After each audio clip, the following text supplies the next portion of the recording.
Buenas noches, queridos hermanos. Qué alegría volver a encontrarnos en esta reunión virtual.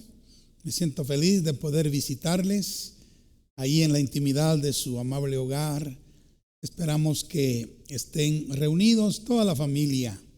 Sí, toda la familia. Yo quiero animarles en el nombre del Señor que no se cansen, hermanos, de reunirse ahí alrededor del teléfono, alrededor de la computadora o alrededor del televisor para poder recibir el alimento espiritual. No nos cansemos hasta que pase este tiempo y que podamos reunirnos en la iglesia. Sigamos perseverando en estas reuniones virtuales. Muy bien, como usted sabe, estamos estudiando ya el capítulo 3 de Primera de Pedro. Dios nos bendijo con las verdades del capítulo 1, con las verdades del capítulo 2. Hoy entramos al capítulo 3 y realmente estoy muy expectante de lo que Dios nos va a enseñar en este capítulo 3 de Primera de Pedro. Oremos al Señor. Padre Celestial, gracias te damos por permitirnos esta reunión virtual con nuestros amados hermanos y hermanas. Para estudiar tu palabra, Señor, bendícenos con la revelación del Espíritu Santo y con la unción fresca de lo alto. Te lo suplicamos en el nombre de Jesús, para la gloria de tu santo nombre, Padre Santo. Amén y amén. Muy bien, llegamos al capítulo 3 de Primera de Pedro. Al llegar a este capítulo, vemos la relación que debe existir entre la esposa y el esposo. Por lo tanto, el tema de hoy es la relación entre esposos. Primera parte. Esta relación, como todos sabemos, es una figura de la relación que existe entre Cristo y su iglesia. Así es de que vamos a ver primeramente la relación entre esposos. Como cristianos, no solo debemos mostrar nuestra fe cristiana mediante acciones correctas para con el rey, como hemos visto, con el país, como hemos visto, con los vecinos, como hemos visto, sino también en nuestras propias casas, en nuestras propias familias. Al hablar de los maridos y las mujeres, Pedro tenía la solvencia, por así decirlo, y la experiencia, porque él era casado, al igual que algunos otros apóstoles. En Marcos capítulo 1, versículo 30 y 31 dice: y la suegra de Simón estaba acostada con fiebre. Y enseguida le hablaron de ella. Entonces el Señor se acercó y la tomó de la mano y la levantó. Inmediatamente la fiebre la dejó y ella le servía. Aquí vemos que Pedro tenía suegra, lo que obviamente indica que era casado. En 1 Corintios capítulo 9, versículo 5, el apóstol Pablo dice lo siguiente: ¿no tenemos derecho de traer con nosotros una hermana por mujer, como también los otros apóstoles y los hermanos del Señor y Cefas? Note aquí cómo Pablo dice que los otros apóstoles, ellos llevaban a sus esposas. Incluso los hermanos del Señor, los hijos de José y de María, que estaban en el ministerio, como Jacobo, como Judas, ellos llevaban sus esposas a donde iban a predicar la palabra. Y aquí dice, y aún Cefas, que es Pedro, ¿verdad? Pedro. Entonces, a muchos de ellos los acompañaban sus esposas en los viajes misioneros que ellos llevaban a cabo. Así es de que Pedro, cuando va a escribir de matrimonio, de esposo, esposa, de hogar, él tiene la experiencia.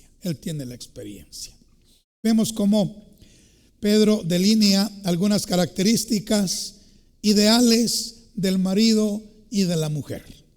en este estudio, en esta noche, vamos a comenzar con la mujer.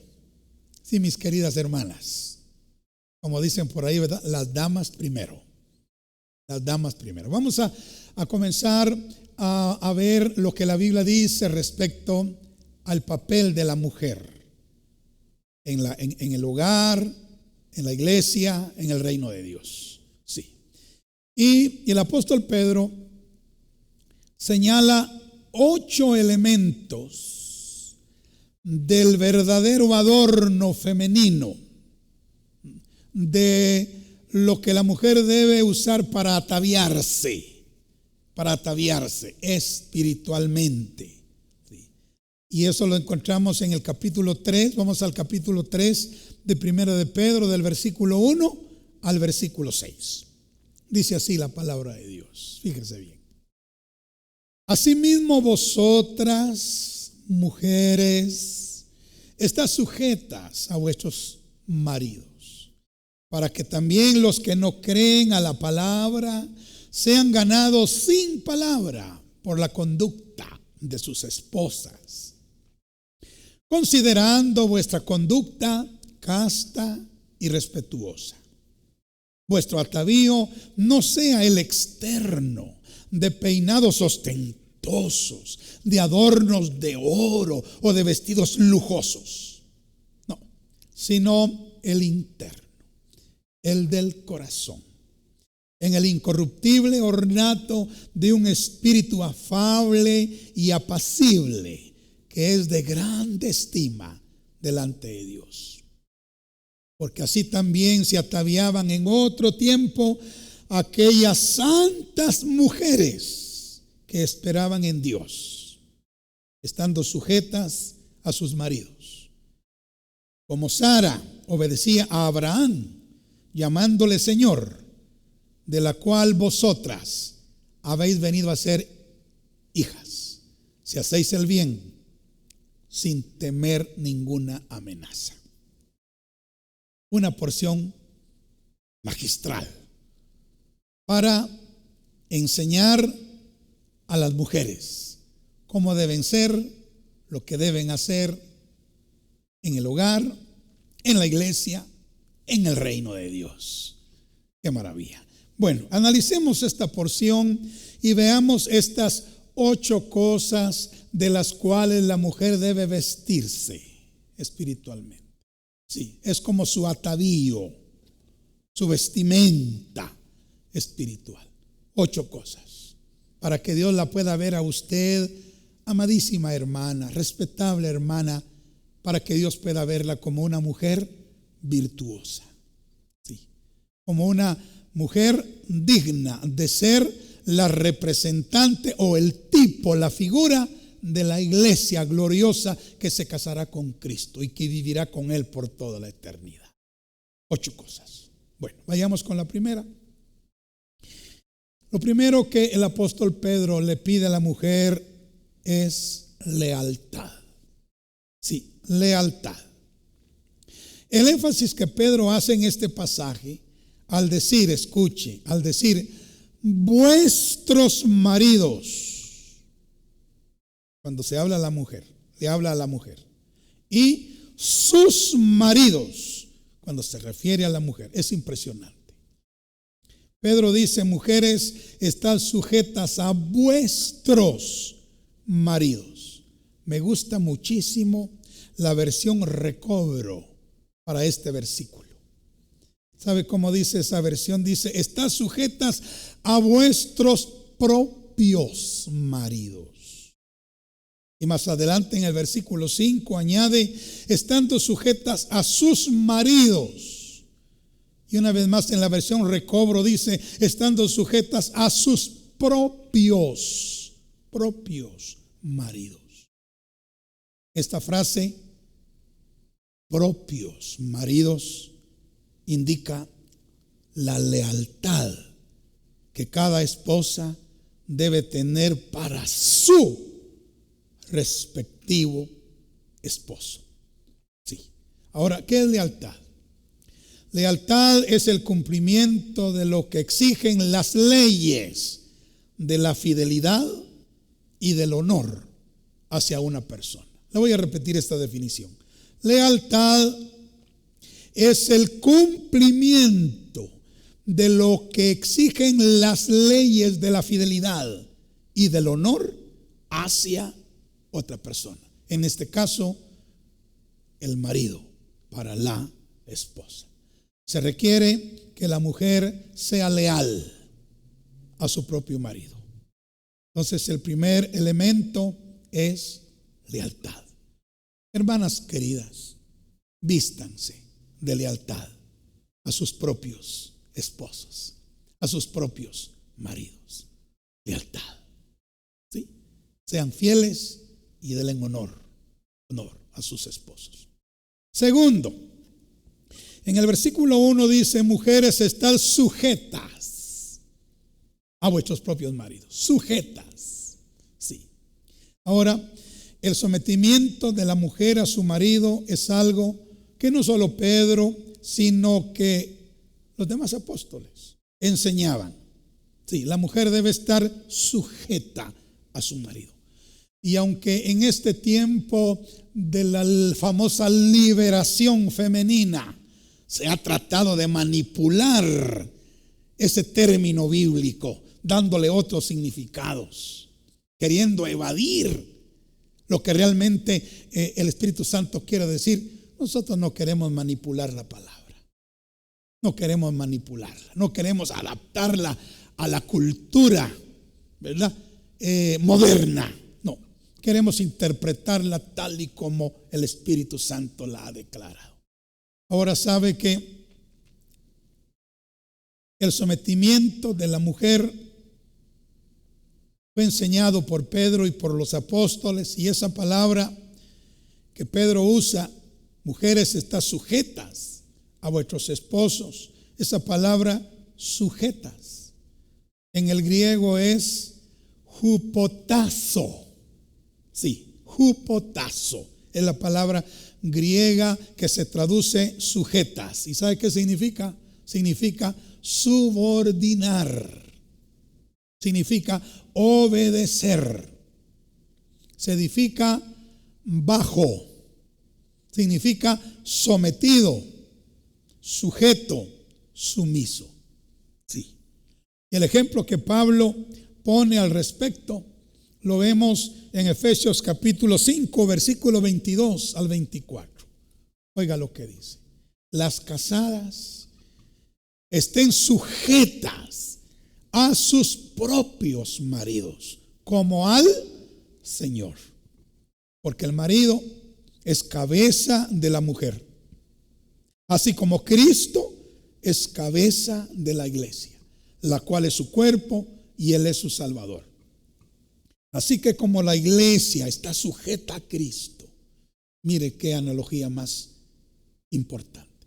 Así que como la iglesia está sujeta a Cristo, también las casadas lo estén a sus maridos en todo. En todo. No es lo que digo yo, hermanas, es lo que dice la palabra. Entonces, la comparación que Pablo hace de la mujer aquí con la iglesia es digna de ser tomada en cuenta. Es necesario que así como la iglesia se sujeta a Cristo, las casadas se sujeten a sus respectivos maridos, a sus respectivos esposos. Bueno, número 3, digamos así, tercera pieza de la vestidura espiritual de una mujer virtuosa. Número 3, conducta casta. En el versículo 2 dice: considerando vuestra conducta casta. La conducta de la mujer debe ser casta. Ella debe vestirse de castidad. ¿Qué es castidad? Escuche lo que digo. Castidad no es encerrarse en un convento y no salir de ahí, como muchas mujeres lo hacen en la religión pagana, ¿verdad? No. Castidad es la virtud de quien se abstiene de todo placer carnal. Esa es castidad. Sí, es la virtud de quien se abstiene de todo placer carnal, de todo goce carnal. Viene del griego jagnos, que significa inocente, modesto, limpio, puro, perfecto. Sí, eso es lo que significa la palabra castidad. Y viene de la misma raíz de donde viene la palabra santidad. La misma raíz, castidad y santidad vienen de la misma raíz. O sea, es la conducta que Dios pide de la mujer, una conducta casta, una conducta santa en todo el sentido de la palabra, que se abstenga de los placeres carnales que batallan contra el alma, de los deseos carnales, de los goces mundanos, ¿verdad? Que contristan al Espíritu Santo y que nos impiden avanzar en nuestra caminata espiritual. Entonces, la mujer debe vestirse de castidad. Número 4, respeto. Respeto. La mujer debe ser respetuosa. Sí, respetuosa con su marido. Acuérdense que estamos hablando de la relación de la iglesia con su marido, con su esposo. Entonces es como la vestidura de la esposa para ser la mujer virtuosa, figura perfecta de la iglesia de Cristo. Amén. Entonces, respeto. La mujer debe ser respetuosa con su marido. Nunca debe faltarle el respeto, nunca. No debe hablar mal de él, jamás. No debe ridiculizarlo. No debe alzarle la voz, etcétera, etcétera, etcétera, ¿verdad? No debe ventilar con sus amigas o con sus parientes los defectos de su marido. La mujer debe respetar a su marido, respetar a su marido. Amén. Es interesante que la palabra que se traduce como respeto es la misma que se usa en el griego para temor de Dios, temor de Dios. Por eso Dios me ha dado una definición de lo que es temor de Dios, y he dicho que el temor de Dios es aquel santo respeto, aquella santa reverencia que nos hace estar conscientes de que estamos en la presencia del Señor en todo lugar y en todo momento. Y ese sentimiento de ese sentir o sentido de estar delante del Señor nos lleva a no hacer nada que lo desagrade. Pues es la misma raíz de donde viene la palabra respeto para el marido. Esa palabra es phobos en el griego. Y lo que indica es que la mujer debe respetar a su marido de la misma manera que respeta al Señor. Sí. Y no está fuera de contexto, porque así como la esposa representa a la iglesia, el esposo representa a Cristo. Así como Cristo es la cabeza de la iglesia, el esposo es la cabeza de la mujer. Así es de que, amadas hermanas, respeten a sus maridos. Amén. Gloria a Dios. Bueno, número 5. Hablemos ahora de el atavío interior que el apóstol Pedro nos muestra aquí en los versículos 3 y 4 del capítulo 3 de la primera carta que estamos estudiando. Vea lo que dice. El atavío no sea el externo de peinados ostentosos, de adornos de oro, de vestidos lujosos, sino el interno, el del corazón, en el incorruptible ornato de un espíritu afable, apacible, que es de grande estima delante de Dios, de grande estima delante de Dios. O sea, las mujeres le dan primordial importancia a las 3 áreas de arreglo que Pedro menciona aquí. Ponga cuidado. Las mujeres le dan bastante importancia a estas tres áreas de arreglo personal. Primero, al cabello. Segundo, a la ropa. Y tercero, a las alhajas. Usted ve que toda mujer está preocupada por cómo se ve su cabello. Toda mujer se preocupa por cómo le queda su ropa. Y toda mujer se preocupa por tener alguna alhaja en su cuerpo, ya sea en su mano, en su muñeca, en sus orejas, en su cuello, etcétera, etcétera. Ahora, Pedro no está diciendo aquí que la mujer descuide su apariencia. No vayamos a pensar eso, ¿verdad? No. Pedro no está hablando aquí de que la mujer descuide su apariencia, en ninguna manera. Lo que está diciendo es que la mujer debe poner más empeño en el adorno y embellecimiento interior que en el adorno y embellecimiento exterior. Eso es lo que Pedro sencillamente está enseñándole a la mujer. Sí. Como lo dice el Nuevo Testamento del siglo XX. Dice, oiga lo que dice este mismo pasaje en la versión del Nuevo Testamento del siglo XX. Dice, el atractivo de la mujer no debería depender de cosas externas, como la disposición de su cabello, de las joyas que lleva, ni del estilo de su vestido. No debiera depender de eso, sino de su vida interior. La hermosura imperecedera de un espíritu tranquilo y gentil, porque eso es de gran precio a los ojos de Dios. Y ciertamente es así como las santas mujeres de la antigüedad se hacían atractivas. Mire qué bonita versión esta. Entonces es necesario que las mujeres cristianas entiendan esto. No deben preocuparse más de lo necesario, del atavío o adorno exterior, sino deben preocuparse, sí, muy diligentemente del interior, ¿verdad? Del atavío del corazón y del espíritu. Sí, deben obtener un espíritu tranquilo, lleno de paz y lleno de gozo. Muy bien, ese es número 5, entonces su atavío interior. Número 6. La mujer también debe vestirse de gentileza.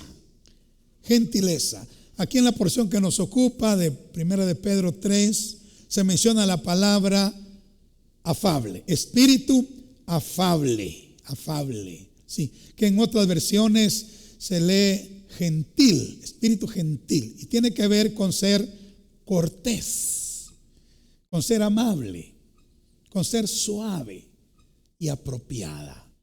Así debe ser la mujer. Primero con su marido, principalmente, y luego con las demás personas. Un ejemplo de una mujer gentil en la Biblia sería Abigail. ¿Se acuerda usted de Abigail? Aquella mujer que estaba casada con un hombre perverso. Este hombre se hizo acreedor a la muerte en manos de David. Y cuando David se dirigía hacia la casa de este hombre para ejecutarlo, Abigail, muy gentil, salió al encuentro de David. Sí, la esposa de Nabal. Ella fue gentil con su marido. Durante toda la vida que ella vivió con este hombre Nabal, ella fue una mujer gentil. Y aun cuando se acercaba el castigo en manos de David, ella muy gentilmente salió al encuentro de David y lo convenció de que no le hiciera daño a su marido, aunque él era un marido muy perverso. Entonces, esta historia se encuentra en el primer libro de Samuel, capítulo 25, del versículo 18 al 33, que no vamos a leerla porque es muy larga, pero un ejemplo de gentileza es Abigail. Ella fue gentil con su marido, aunque su marido no lo merecía, pero no importa, ella fue gentil con su marido. Y después ella fue gentil con David. Y mire la recompensa. Cuando Nabal murió, David, el rey de Israel, la tomó a ella como esposa. Fue recompensada. Eso quiere decir algo muy importante, que si la mujer se muestra gentil para con su marido, no importando el carácter de su marido. De eso vamos a hablar en el próximo estudio. Pero hoy estamos hablando de la mujer. No importa el carácter de su marido. Si ella se porta gentil con su marido, sabe, ella va a tener el privilegio de ser parte de la iglesia, de la esposa que se casará con el David celestial, con el Señor Jesucristo. Qué maravilloso. Muy bien. Número 7. La mujer también debe vestirse de modestia. Así lo dice esta porción que nos ocupa. Modestia. Modestia es, dicho de otra manera, cualidad de ser humilde. Falta de engreimiento o de vanidad. Entonces la mujer también debe ser modesta. Modesta. Esta palabra también lleva implícita la idea de templanza, moderación y ser observadora de reglas. Sí, en el griego la palabra es sofrosune, y significa cordura de mente, dominio propio. Eso es modestia.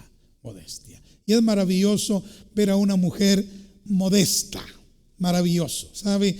Esto hace resaltar la belleza que Dios le ha dado. Hace resaltar la belleza que Dios le ha dado. Entonces, hermanas, vístanse de modestia, ¿verdad? Vístanse de modestia. Estudien esa palabra hebrea sofrosune, que se traduce como modestia, cordura de mente, dominio propio, observadora de reglas, ¿verdad?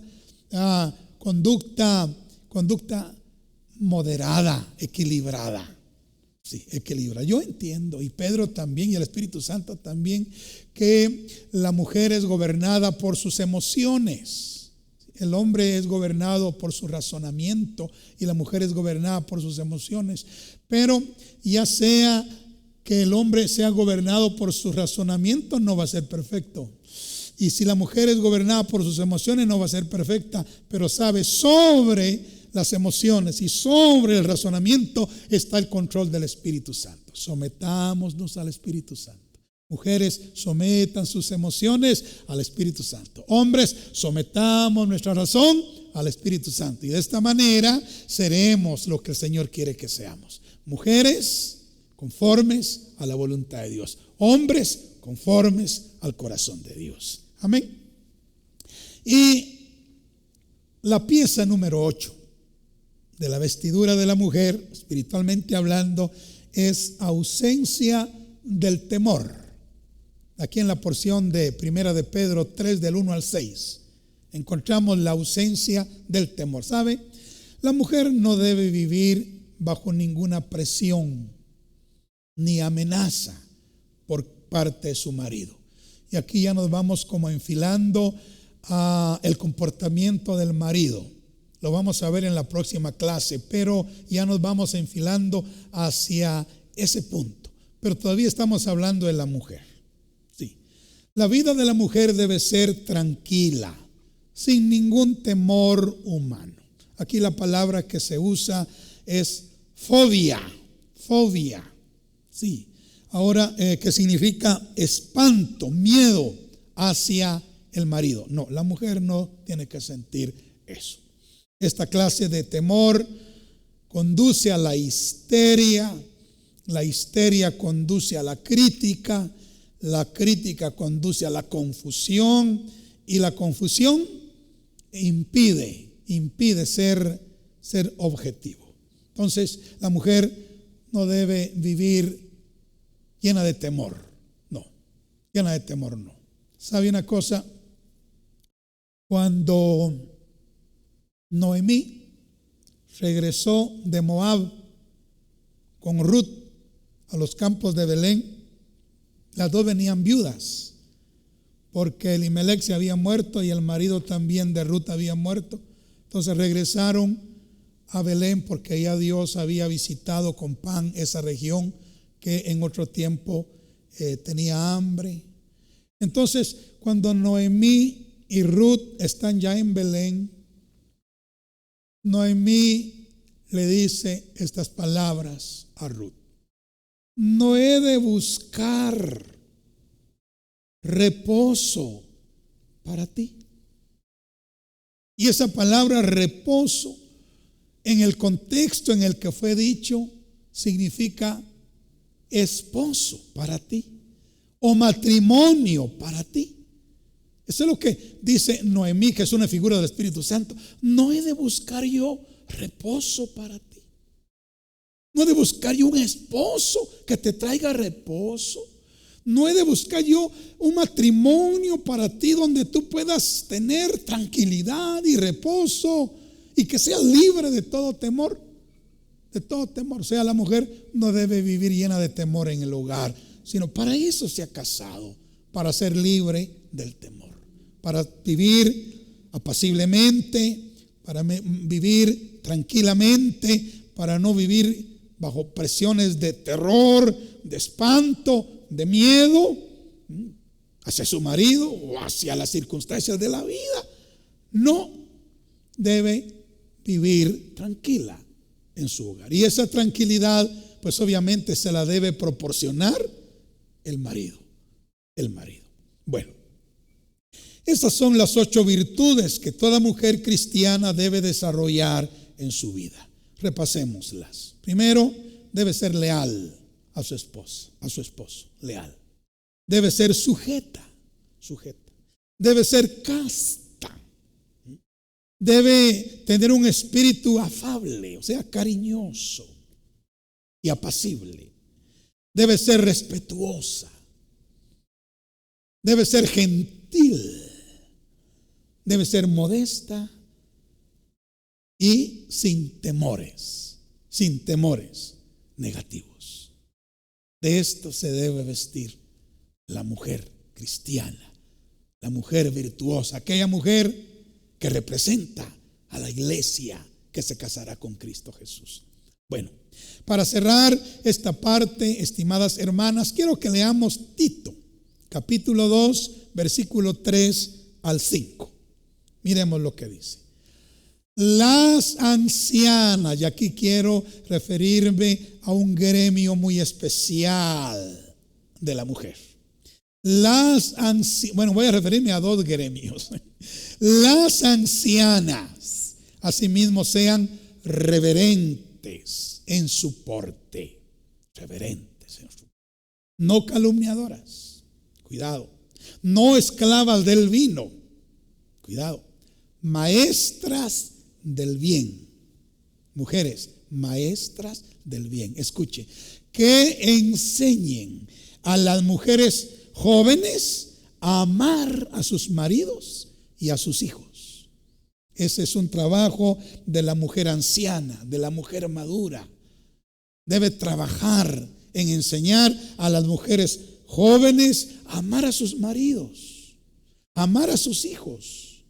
Aquí dice a ser prudentes, castas, cuidadosas de su casa, buenas, sujetas a sus maridos, para que la palabra de Dios no sea blasfemada.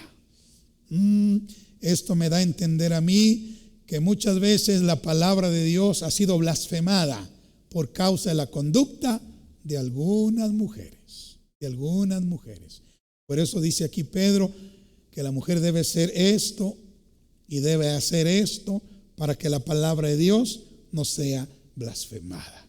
Y hermana, si usted trabaja en su vida y con su vida para que la palabra de Dios no sea blasfemada, sino que para que las otras personas sean ganados aún sin palabra por la conducta suya, mire, usted va a tener un galardón maravillosísimo en el reino de los cielos.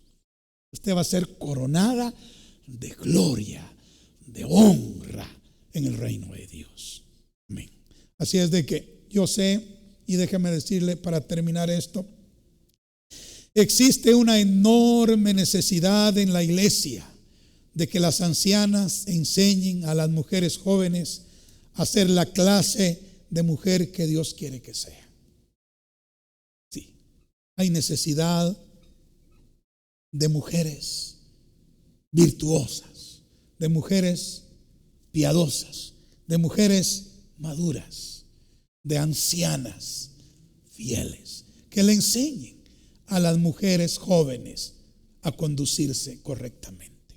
Muy bien, hemos terminado este pequeño análisis de lo que debe ser una esposa cristiana, ¿verdad? Una mujer de Dios, una sierva del Señor, esperando que esto sirva de bendición a nuestras amadas y respetadas hermanas, y principalmente a las que son esposas y son madres en la iglesia. Sí, me refiero a madres espirituales. Bueno, no se pierda el siguiente estudio. Estaremos viendo el papel del esposo en el hogar, en la familia. Será un estudio emocionante. Seremos instruidos para ser dignos representantes de Cristo en la tierra. Imagínense, así como la mujer ha sido escogida para ser representante de la iglesia gloriosa, la esposa de Cristo, el hombre ha sido elegido para ser el representante del esposo de Cristo, del esposo celestial. Y eso lo vamos a estudiar, primero Dios, en el próximo estudio. Vamos a terminar nuestro estudio de hoy con una oración. Queremos orar por nuestras amadas hermanas. Quiero decirles, hermanas, que yo en lo particular las respeto y tengo una gran consideración para la mujer. Sí. Y quiero orar para que Dios las bendiga y que Dios las ayude, ¿verdad?, a hacer el papel correcto que ustedes deben hacer como esposas, ahí en el hogar, ahí en la familia, en la iglesia, en el mundo, ¿sí? Y que ustedes puedan convertirse en maestras para las mujeres jóvenes que vienen, ¿verdad?, detrás de ustedes. Oremos al Señor. Padre celestial, te ruego con todo mi corazón que con esta palabra, Señor, bendigas a mis hermanas, donde quiera que se encuentren, quienes quieran que fueren. Señor, quiero que tú bendigas a las mujeres. Sí, bendice grandemente, Señor, a las esposas ancianas y también a las esposas jóvenes. Señor, que ellas puedan vestirse de estas piezas espirituales para convertirse en mujeres preciosas a los ojos de Dios, y que puedan ayudar a sus esposos como ayudas idóneas para que sus esposos den en el blanco, Señor, lleguen a la meta, Señor, y que también puedan ayudar a sus hijos, Padre, para que sean miembros del reino de Dios, para que ingresen al reino de Dios. Bendice a mis hermanas en el nombre del Señor Jesucristo, Padre. Amén y amén.